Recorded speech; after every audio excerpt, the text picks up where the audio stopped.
भगवान महावीर जी जैन धर्म के 24वें तीर्थंकर थे। भगवान महावीर जी का जन्म हिंदू पंचांग अनुसार चैत्र माह के शुक्ल पक्ष की त्रयोदशी को हुआ था, जो आज से 2500 साल पहले यानी ईसा से 599 वर्ष पूर्व वैशाली गणतंत्र के कुंडलपुर में हुआ, अर्थात बिहार के मुजफ्फरपुर जिले का जो आज बसाड़ गाँव है वही उस जमाने का वैशाली नगर था। इनके पिताजी का नाम राजा सिद्धार्थ और माताजी का नाम त्रिशला देवी था। जब भगवान महावीर जी का जन्म हुआ तो इनका नाम वर्धमान रखा, जिसका अर्थ होता है बढ़ता जाना, क्योंकि जिस दिन से भगवान वर्धमान माता जी के गर्भ में आए थे तभी से इनके माता पिता का वैभव, समृद्धि और मान सम्मान बढ़ने लगा था, इसीलिए इनका नाम वर्धमान रखा। राजकुमार वर्धमान बचपन से ही बहुत बुद्धिमान, करुणावान और बहादुर थे। उनकी बहादुरी के चर्चे पूरे विश्व में फैले हुए थे। ऐसी कथा आती है कि एक बार संगम नाम के देवता ने बालक वर्धमान की परीक्षा लेने के लिए एक विशालकाय सर्प का रूप धारण किया, और जहां बालक वर्धमान और उनके मित्र खेल रहे थे वहां वह सर्प उन्हें डराने लगा। तब सभी बालक मित्र तो वहां से भाग गए, किंतु बालक वर्धमान बड़ी ही बहादुरी और साहस के साथ बिना उस सर्प को कोई चोट पहुंचाए उसे उठाकर दूर जंगल में फेंक दिया। तब सभी देवता ने उनकी इस बहादुरी की प्रशंसा करते हुए उन पर पुष्प बरसाए और बालक वर्धमान को महावीर का नाम दिया।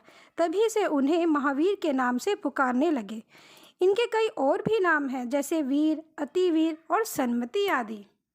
इनके विवाह के विषय में श्वेतांबर संप्रदाय की मान्यता है कि राजकुमार वर्धमान ने यशोदा देवी से विवाह किया था। इनकी एक बेटी थी जिनका नाम अयोध्या था, जबकि दिगंबर संप्रदाय की मान्यता है कि राजकुमार वर्धमान का विवाह हुआ ही नहीं था, वे बाल ब्रह्मचारी थे।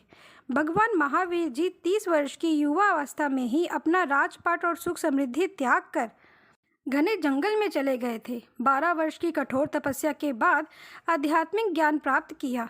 इसके बाद उन्होंने पूरी दुनिया में जन कल्याण के लिए अपने प्रवचनों द्वारा अहिंसा, सत्य, असत्य, ब्रह्मचर्य और अपरिग्रह पर सबसे अधिक जोर दिया।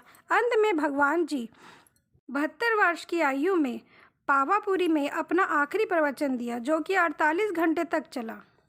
इसके बाद उन्होंने अपना शरीर त्याग दिया, दुनिया को अलविदा कर दिया। भगवान महावीर जी के जीवन काल में जैन धर्म मगध, अंग, काशी, विदेह, मिथिला इत्यादि जैसे राज्यों में बहुत ही लोकप्रिय हो गया था, और मौर्य वंश और गुप्त वंश के शासन काल में जैन धर्म पूर्व से उड़ीसा से लेकर पश्चिम में मथुरा तक फैल गया था। लेकिन उनकी मृत्यु के 200 साल बाद जैन धर्म 2 संप्रदायों में टूट गया। दिगंबर जैन जो आकाश को ही अपना वस्त्र समझते हैं, और दूसरा श्वेतांबर जैन जो सफ़ेद वस्त्र धारण करते हैं। आशा करते हैं आपको हमारी दी गई जानकारी पसंद आई होगी। ऐसी ही रोचक जानकारी के लिए हमारा चैनल सब्सक्राइब करें, लाइक करें और शेयर करें। धन्यवाद।